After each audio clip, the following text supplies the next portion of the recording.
Hello students, तो आज के टॉपिक में हम लोग पढ़ने वाले हैं बेसेस। तो चलिए देखते हैं बेसेस क्या होते हैं। तो बेसेस आर द सब्सटेंसेज और chemicals which have a bitter taste and are slippery to touch. Bases ऐसे केमिकल्स होते हैं जिनका एक बिटर टेस्ट होता है, कड़वा स्वाद होता है, और साथ ही साथ वो टच करने में कैसे होते हैं, स्लिपरी होते हैं, सोपी होते हैं। जैसे एग्जांपल्स ले सकते हैं हम लोग, सोडियम हाइड्रोक्साइड NaOH का सॉल्यूशन अगर हम अपने उंगलियों के बीच में लेके रब करेंगे तो हमारे उंगली काफी स्लिप करता है, क्योंकि बेसेस क्या होते हैं, स्लिपरी होते हैं। अब बेसेस जो है दो तरह के होते हैं, एक इनसॉल्युबल बेसेस,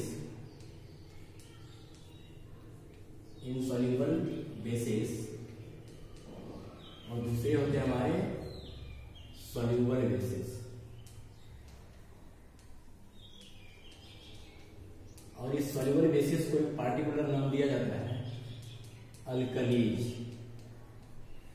इनसॉल्युबल बेसिस को सिंपली बेस ही बोलते हैं हम लोग, और जो सॉल्युबल बेसिस होते हैं उनके लिए खास नाम दिया गया है अल्कलीज। तो अल्कलीज किनको बोलेंगे हम लोग, those bases which dissolve in water और those bases which are soluble in water are known as alkalis. ऐसे बेसिस जो कि वाटर में सॉल्युबल हो उनको हम लोग क्या बोलेंगे, अल्कलीज बोलेंगे। उसका एग्जांपल्स ले लेते हैं हम लोग अल्कलीज का, NaOH, KOH, NH4OH, CaOH twice.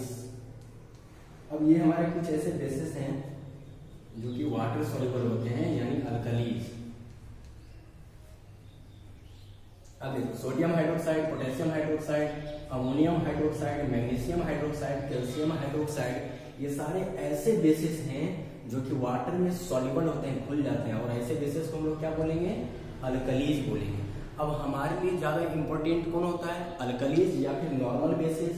तो हमारे लिए ज्यादा इंपॉर्टेंट होता है अल्कलीज, क्योंकि अधिकतर केमिकल रिएक्शंस जो हैं वो कब होते हैं, एक्वस फॉर्म में होते हैं।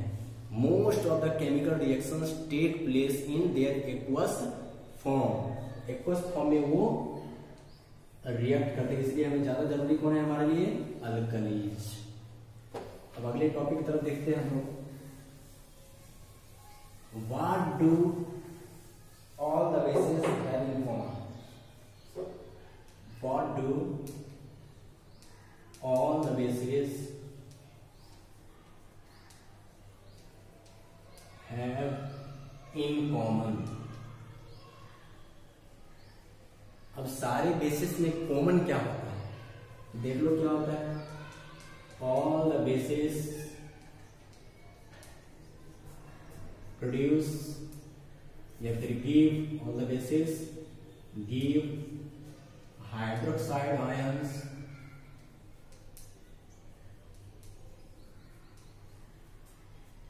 when dissolved in water, dissolved in water। अब जितने भी बेसिस होते हैं जब उनको हम लोग वाटर में डिसॉल्व करते हैं तो हमें क्या मिलता है, हाइड्रोक्साइड आयंस। हाइड्रोक्साइड आयंस चाहे वो वीक बेस हो, स्ट्रॉन्ग बेस हो, डजेंट मैटर, इससे कुछ फर्क नहीं पड़ता है कि कौन सा बेस है। वो सभी बेसिस को जब हम डिसॉल्व करेंगे कोई भी बेस, तो वो हमें हाइड्रोक्साइड आयंस प्रोड्यूस करके देगा। अब हम लोग देखते हैं कि स्ट्रॉन्ग बेस किसको बोलेंगे और वीक बेस किसको बोलेंगे। तो सबसे पहले ले लेते हैं हम लोग स्ट्रॉन्ग बेसिस। किसको बोलेंगे हम लोग strong base? A base which completely ionizes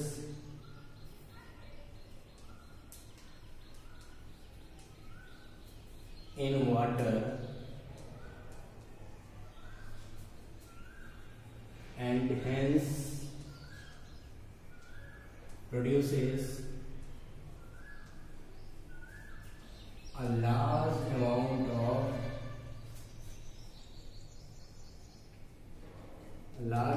of hydroxide ions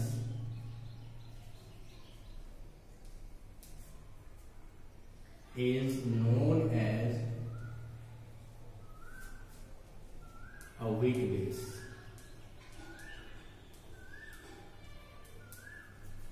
ऐसे बेसिस जिनको हम लोग वाटर में डिजोल्व करें तो वो आयोनाइज हो जाए कंप्लीटली, उसको हम लोग क्या बोलेंगे, सॉरी स्ट्रॉन्ग बेस, इसको क्या बोलेंगे हम लोग, स्ट्रॉन्ग बेस बोलेंगे। जैसे एग्जांपल ले लेते हैं, सोडियम हाइड्रोक्साइड एक स्ट्रॉन्ग बेस है, पोटेशियम हाइड्रोक्साइड भी एक स्ट्रॉन्ग बेस है। इन सारे बेसिस को जब डिजोल्व किया जाता है वाटर में तो ये कंप्लीटली आयोनाइज करते हैं और lot of number of hydroxide ions produce करते हैं, बहुत ज्यादा अमाउंट। अब हम लोग देख लेते हैं कि वीक बेस किसको बोला जाता है। Weak base,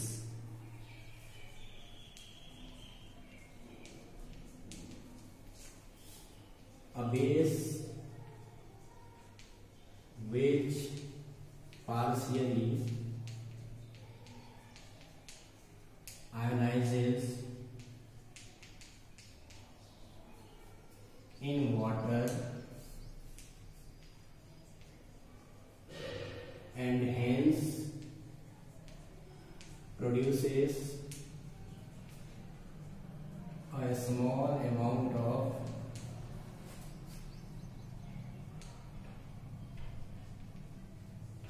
hydroxide ions is known as a weak base। It means एक ऐसा बेस जो कंप्लीटली आयोनाइज नहीं करता, पार से थोड़ा सा आयोनाइज करता है और जिसके कारण वो बहुत कम अमाउंट में हाइड्रोक्साइड आयंस प्रोड्यूस करता है। ऐसे बेसिस को हम लोग क्या बोलते हैं, वीक बेसिस बोलते हैं। इसका भी एग्जांपल ले लेते हैं हम लोग वीक बेसिस का। NH4OH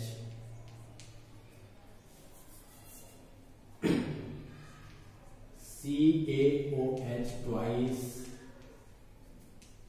MgOH twice,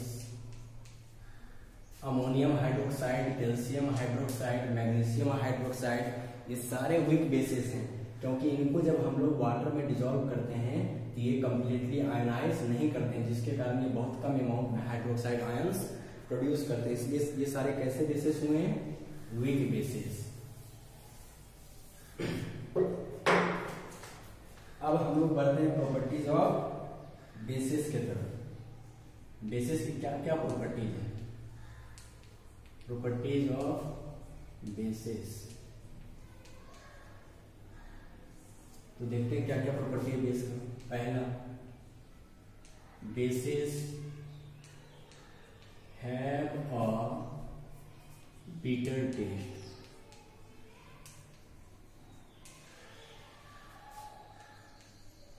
basis are slippery, वो सोने वाला नहीं फिसलने वाला, slippery to touch. Bases turn red litmus to blue.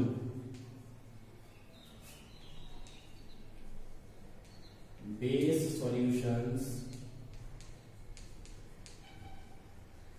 Conduct electricity.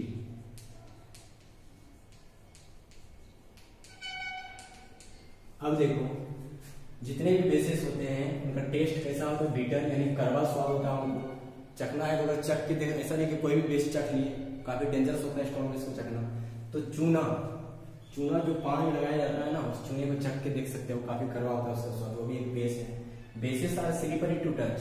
Basis को जब हम लोग टच करते हैं तो काफी स्लिप करता है। जैसे एग्जांपल ले सकते हैं हम लोग, सोडियम हाइड्रोक्साइड का सॉल्यूशन अगर अपने उंगलियों के बीच में कभी रब करके देखना, वो काफी स्लिप करता है।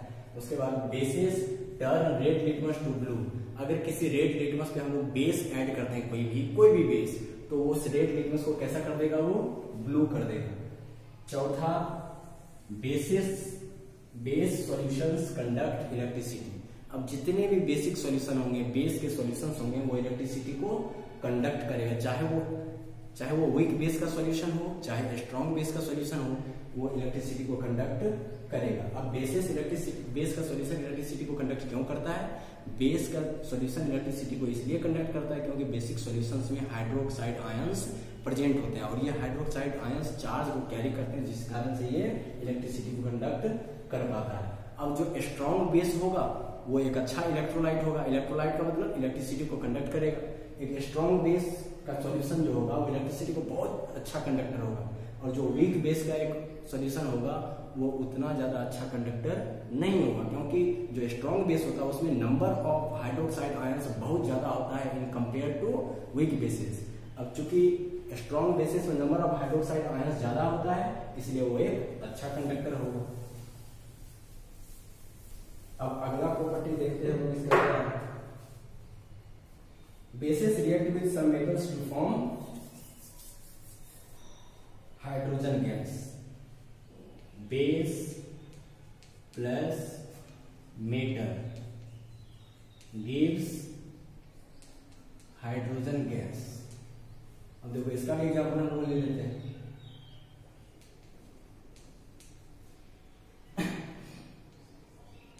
NaOH प्लस Zn, तो क्या बन गया? Na2ZnO2 plus H2। अब देखो ये क्या है? एक बेस है, और ये क्या है? एक मेटल है। और ये जो फॉर्मेशन हुआ है हमारा किसका हुआ है? Sodium zincate. सोडियम जिंकेट जो कि एक सॉल्ट है, और ये हाइड्रोजन गैस है। तो जब कोई बेस किसी मेटल के साथ रिएक्ट करता है, किसका फॉर्मेशन होता है? हाइड्रोजन गैस का। साथ ही साथ सॉल्ट का भी फॉर्मेशन होता है। अब देखो ये जितने भी मेटल्स हैं वो सभी रिएक्ट नहीं करते हैं बेस के साथ। जितने भी मेटल्स हैं वो सभी बेस के साथ रिएक्ट करके सॉल्ट और हाइड्रोजन गैस प्रोड्यूस नहीं करता है। कुछ ही ऐसे मेटल्स हैं जो कि बेस के साथ रिएक्ट करके सॉल्ट और हाइड्रोजन गैस का फॉर्मेशन करता है। सारे मेटल्स नहीं करते। अब अगला प्रॉपर्टी देख लेते हैं इसका। बेस जब एसिड के साथ रिएक्ट करता है, when bases react with acid then salt and water are formed. So base plus acid gives salt plus water. इसका भी एग्जांपल ले लेते हैं। NaOH plus H2SO4 gives Na2SO4 plus H2। अब देखो सोडियम हाइड्रोक्साइड जो कि एक बेस है, H2SO4 सल्फ्यूरिक एसिड जो कि एक एसिड है। जब कोई एक बेस किसी एसिड के साथ रिएक्ट किया तो किसका फॉर्मेशन? सोडियम सल्फेट जो कि एक सॉल्ट है, और साथ ही साथ वाटर का फॉर्मेशन होगा। तो जब कोई बेस किसी एसिड के साथ रिएक्ट करेगा तो किसका फॉर्मेशन होगा? सॉल्ट का और वाटर का फॉर्मेशन होगा। और इस रिएक्शन को हम लोग न्यूट्रलाइजेशन रिएक्शन भी बोलते हैं। न्यूट्रलाइजेशन रिएक्शन क्या होता है?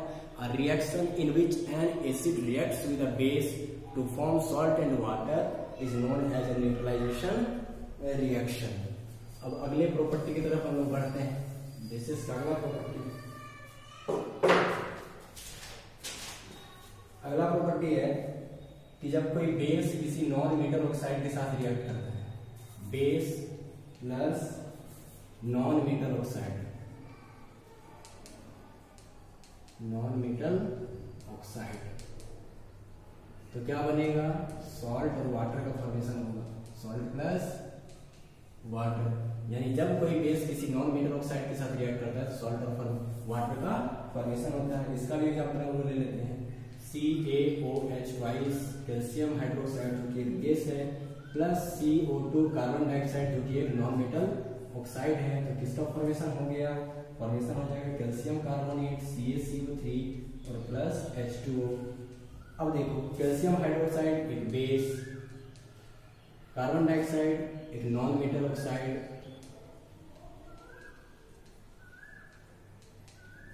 कार्बन एक नॉन मेटल है तो कार्बन का जो ऑक्साइड है वो नॉन मेटल ऑक्साइड होगा, और ये कैल्शियम कार्बोनेट जो कि एक सॉल्ट है और साथ ही साथ वाटर का फॉर्मेशन, यानी जब कोई बेस किसी नॉन मेटल ऑक्साइड के साथ रिएक्ट करता है तो सॉल्ट और वाटर का फॉर्मेशन होता है। तो अब यहाँ पर एक चीज हम लोग और भी देख सकते हैं कि जो नॉन मेटल ऑक्साइड्स होते हैं इनका नेचर कैसा होता है, of acidic nature, acidic nature. हम लोग क्या जानते हैं, कोई भी चीज अगर मान लो कोई भी एक केमिकल जो बेस के साथ रिएक्ट करके, कोई भी ऐसा केमिकल जो किसी बेस के साथ रिएक्ट करे और सॉल्ट का फॉर्मेशन हो जाए, इसका मतलब वो सब्सटेंस कौन होगा, एसिड होगा, क्योंकि बेस के साथ रिएक्ट करके सॉल्ट वही बना सकता है जो एसिड हो। और ये नॉन मेटल ऑक्साइड यानी कार्बन डाइऑक्साइड इस बेस के साथ रिएक्ट करके सॉल्ट का फॉर्मेशन किया है, इसका मतलब ये नॉन मेटल ऑक्साइड का नेचर कैसा होता है, एसिडिक नेचर का होता है। यानी कार्बन डाइऑक्साइड जो है ये कैसे नेचर का होता है, एसिडिक नेचर का होता है। ये बात हमेशा याद रखना, नॉन मेटल ऑक्साइड कैसे नेचर का होता है, एसिडिक नेचर का होता है। अब हम लोग देखेंगे अगला टॉपिक है strength of acid and base solutions. Strength of acid and base solutions.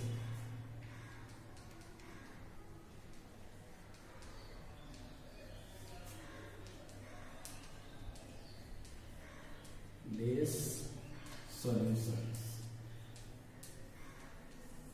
अभी तक हम लोग जितने भी इंडिकेटर्स के बारे में पढ़े, नेचुरल इंडिकेटर्स या फिर सिंथेटिक इंडिकेटर्स जैसे methyl orange, phenolphthalein indicator, litmus indicator, turmeric के बारे में, टर्मेरिक बहुत सारी चीजों के बारे में पढ़े हम लोग। ये सारे इंडिकेटर्स हमें सिर्फ ये बता पाते हैं कि आइदर एक सब्सटेंस एसिडिक है या फिर नहीं है, लेकिन ये नहीं बता पाते हैं कि कोई सब्सटेंस अगर एसिडिक है तो कितना ज्यादा एसिडिक है, या फिर कोई बेसिक है तो कितना ज्यादा बेसिक है। लेकिन इन सारे प्रॉब्लम्स को सॉल्व करने के लिए एक इंडिकेटर को बनाया गया जिसका नाम है यूनिवर्सल इंडिकेटर।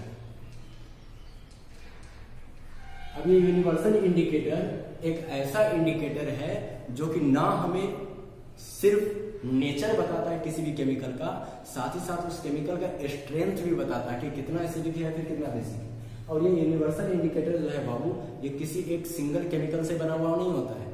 यूनिवर्सल इंडिकेटर जो है नंबर ऑफ डाइज, बहुत सारे अलग अलग तरह के डाई को, केमिकल्स को यूज करके हम लोग जो है सिंगल इंडिकेटर बनाते हैं। जैसे मिथाइल ऑरेंज हो गया, लिटमस हो गया, फेनाप्थलीन हो गया, बहुत सारे डाइज को कंबाइन करके एक यूनिवर्सल इंडिकेटर बनाते हैं। और यूनिवर्सल इंडिकेटर वर्क कैसे करता है, यूनिवर्सल इंडिकेटर पर जैसे ही हम कोई सब्सटेंस, मान लो कोई एसिडिक सब्सटेंस या बेसिक सब्सटेंस जब उस पर ऐड करते हैं ना, तो वो अलग अलग कलर देता है अलग अलग सब्सटेंस के लिए। मान लो 4 अलग अलग तरह का एसिड लिए तो चारों के लिए उसका जो है कलर अलग अलग आएगा। जो एक स्ट्रॉन्ग एसिड होगा उसके लिए कलर कुछ और आएगा, जो एक वीक एसिड होगा उसके लिए कलर कुछ और आएगा, जो और भी जो बहुत ज्यादा स्ट्रॉन्ग एसिड है उसके लिए कुछ और कलर आएगा, जो एक वीक बेस है उसके लिए कलर वो कुछ और देगा, जो एक स्ट्रॉन्ग बेस है उसके लिए कुछ और कलर देगा। यानी अलग अलग सब्सटेंसेस के लिए यूनिवर्सल इंडिकेटर अलग अलग कलर देता है। अब इसको समझने के लिए सबसे पहले हम लोग एक पीएच वैल्यू चार्ट खींचेंगे। पीएच वैल्यू चार्ट 0, 1, 2, 3, 4, 5, 6, 7, 8, 9, 10, 11, 12, 13, 14 ये खींच लिया हम लोग।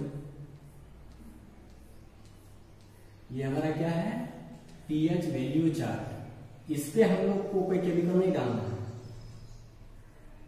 पीएच वैल्यू चार्ट ये एक चार्ट है जो अलग अलग वैल्यूज पे अलग अलग कलर शो करता है। मान लो यहाँ पे डार्क रेड कलर है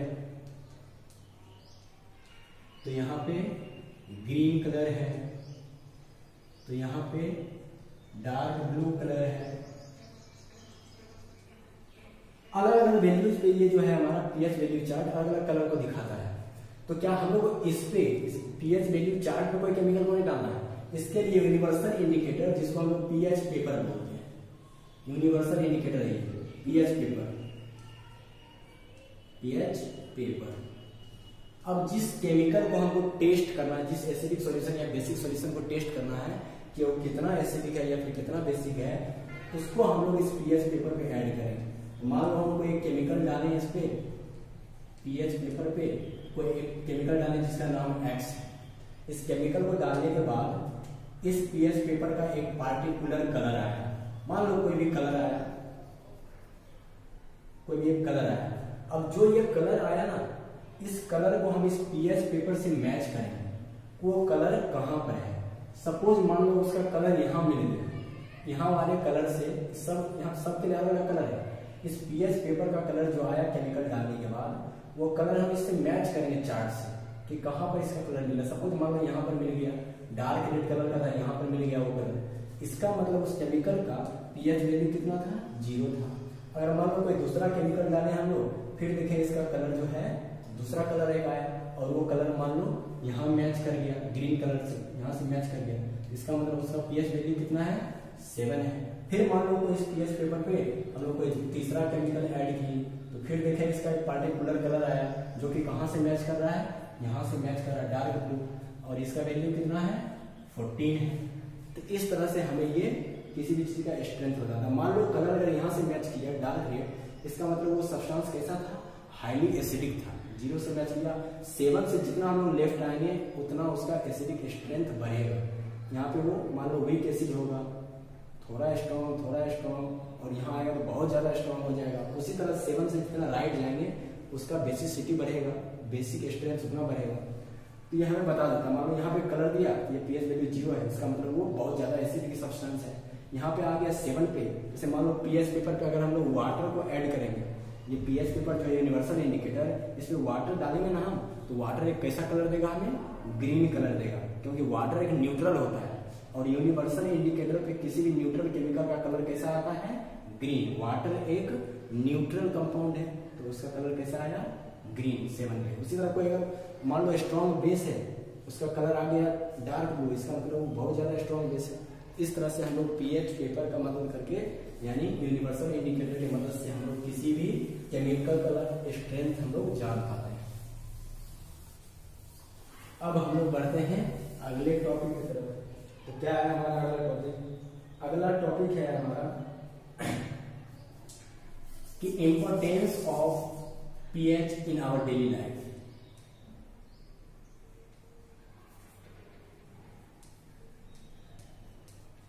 importance of pH in our daily life. PH का क्या इंपॉर्टेंस है हमारे लाइफ में? पीएच का बहुत ज्यादा इंपॉर्टेंस है। पीएच का वैल्यू जानना, आसपास का मान लो खेत है उसका पीएच वैल्यू जानना, मिट्टी का पीएच वैल्यू, या कोई पेड़ पौधा जानना है तो उसका पीएच वैल्यू जानना, हमारे अपने शरीर का पीएच वैल्यू जानना बहुत ही जरूरी होता है। हम जानते हैं कि हमारे स्टोमच में, पेट में हाइड्रोक्लोरिक एसिड का फॉर्मेशन होता है, ताकि हमारे पेट में जो भोजन जाता है ना वो पच सके, भोजन पच सके। ठीक है, तो डाइजेस्टिव एंजाइम है एक तरह का हाइड्रोक्लोरिक एसिड, और हमारे पेट में जो हाइड्रोक्लोरिक एसिड बनता है उसका पीएच वैल्यू लगभग 1.4 के बराबर होता है। और ये हाइड्रोक्लोरिक एसिड हमारे स्टोमच को किसी तरह से नुकसान नहीं पहुंचाता अगर नॉर्मल होता, लेकिन यही हाइड्रोक्लोरिक एसिड का अमाउंट हमारे स्टोमच में बहुत ज्यादा बढ़ जाए, बहुत ज्यादा हाइड्रोक्लोरिक एसिड प्रोड्यूस होना शुरू कर जाए, तो हमारे स्टोमच में पेन होना शुरू हो जाता है, जिसको हम बोलते हैं कि एसिडिटी हो गया, दर्द होना शुरू हो जाता है।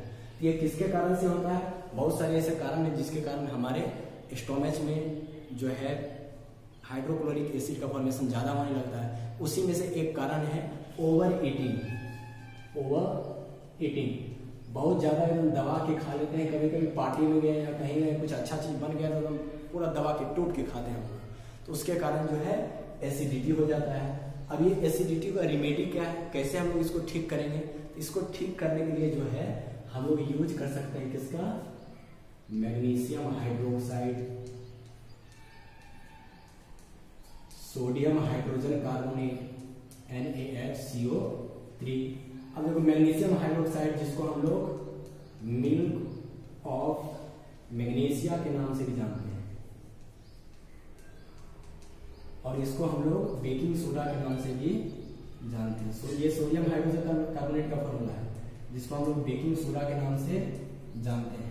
तो इसका हम लोग अगर मान लो ये लेंगे हम लोग, तो फिर हमारे ये बेस हो गया, ये बेस, और ये हमारे किसी तरह बॉडी को हार्म नहीं पहुंचाता है। जब एसिडिटी हो जाए हमारे पेट में, इस बेस को हम लोग लेंगे, इस हमारे पेट में जो एक्स्ट्रा एसिड प्रेजेंट है उसको न्यूट्रलाइज कर देगा, और हमारा दर्द पेट का खत्म हो जाएगा।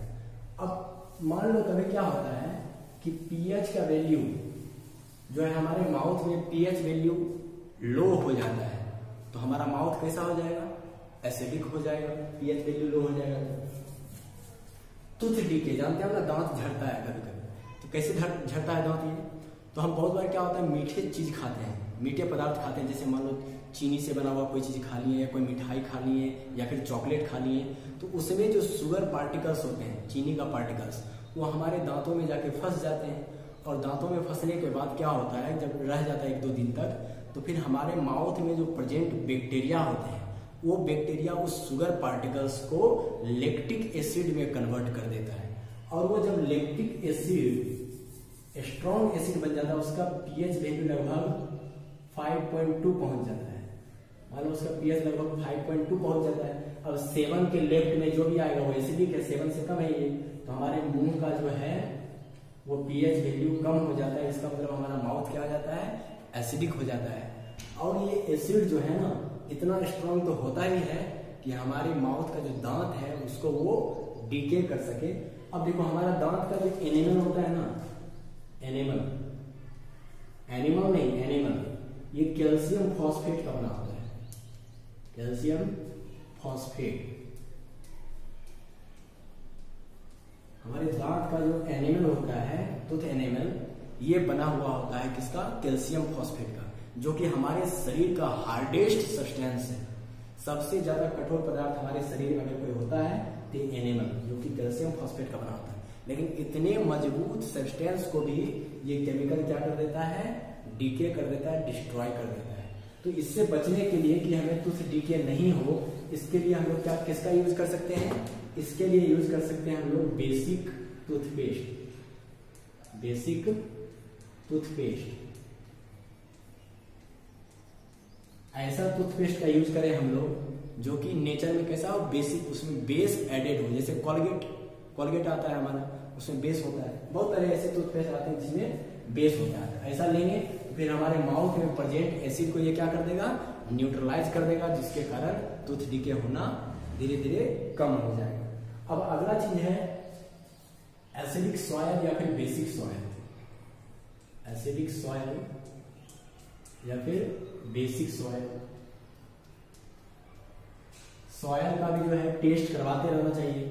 ये होता है जो स्मार्ट वर्क और एक होता है हार्ड वर्क। जिस किसान को मालूम होता है हर चीज, स्मार्ट वर्क करता है, वो सॉइल टेस्ट करवाता है। जो अच्छे से किसान, पढ़े लिखे किसान होते हैं, वो अपने सॉइल का टेस्ट करवाता है कि कहीं मेरा सॉइल अधिक बेसिक तो नहीं हो गया है या फिर एसिडिक तो नहीं हो गया। अगर सॉइल ज्यादा बेसिक हो जाए या फिर ज्यादा एसिडिक हो जाए, दोनों ही कंडीशन में प्लांट अच्छे से ग्रो नहीं करेंगे या फिर ग्रो करेंगे ही नहीं। अब देखो मिट्टी एसिडिक कैसे बनता है। अब बहुत बार हम लोग फर्टिलाइजर्स का किसान यूज करते हैं और वो फर्टिलाइजर्स में क्या होता है, एसिड्स होता है, बेस भी होता है। लेकिन कई कई फर्टिलाइजर्स में ज्यादा अमाउंट में एसिड होता है, जिसके कारण बार बार फर्टिलाइजर्स का यूज करने के कारण जो मिट्टी का जो होता है वो एसिडिक स्ट्रेंथ मिट्टी में बढ़ जाता है, एसिड का मात्रा बढ़ जाता है और ऐसे मिट्टी सही से पौधों को उगा नहीं पाते। तो इस खेत में जो प्रेजेंट मिट्टी है, इसमें जो हमारा एसिड है, इस एसिड के इफेक्ट को खत्म करने के लिए क्या करेंगे हम लोग, इसमें यूज कर सकते हैं हम कैल्शियम ऑक्साइड का, कैल्शियम हाइड्रोक्साइड का, इसका यूज कर सकते हैं हम लोग। साथ ही साथ कैल्शियम कार्बोनेट का यूज कर सकते हैं। कैल्शियम ऑक्साइड जिसको भी हम लोग किसके नाम से जानते हैं, किसके नाम से जानते हैं, और कैल्शियम हाइड्रोक्साइड का भी, कैल्शियम कार्बोनेट का भी, इसको जो है हम लोग क्विक लाइम के नाम से जानते हैं और इसको हम लोग स्लेक्ट लाइम के नाम से जानते हैं और इसको हम लोग चौक के नाम से भी जानते हैं। चौक यहां से लिख रहे हैं, देखो इसका, अगर इसको हम लोग सॉइल में ऐड करेंगे, एसिडिक सॉइल में, तो ये बेसिक होता है नेचर में, और जो सॉइल एसिडिक है उसमें मिलाएंगे इसको, तो उस सॉइल में प्रेजेंट एसिड्स को क्या कर देगा, वो न्यूट्रलाइज कर देगा और फिर से हमारा मिट्टी नॉर्मल हो जाएगा। लेकिन अगर हमारा मिट्टी बेसिक हो गया हो तो उसके लिए फिर क्या करेंगे, बेसिक सॉइल के लिए क्या करेंगे हम लोग, उसको भी ट्रीट कर सकते हैं हम लोग। किसका यूज करेंगे, मेन्योर का यूज करेंगे और कंपोस्ट का यूज करेंगे। इसका कोई फॉर्मूला तो नहीं होता है, सिर्फ नाम लिख दो इसका, मेन्योर और कंपोस्ट। मैन्योर और कंपोस्ट में जो है एसिड्स पाए जाते हैं, और जब सॉइल काफी बेसिक हो जाए तो हम लोग मैन्योर या फिर कंपोस्ट यूज करेंगे, ऐड करेंगे सॉइल में, तो ये कंपोस्ट और मैन्योर उस एसिड्स को क्या कर देगा, न्यूट्रलाइज कर देगा, जिसके कारण हमारा मिट्टी नॉर्मल पे आ जाएगा। तो चलो आज के टॉपिक में इतना ही, फिर से हम लोग अगले टॉपिक में मिलेंगे। धन्यवाद।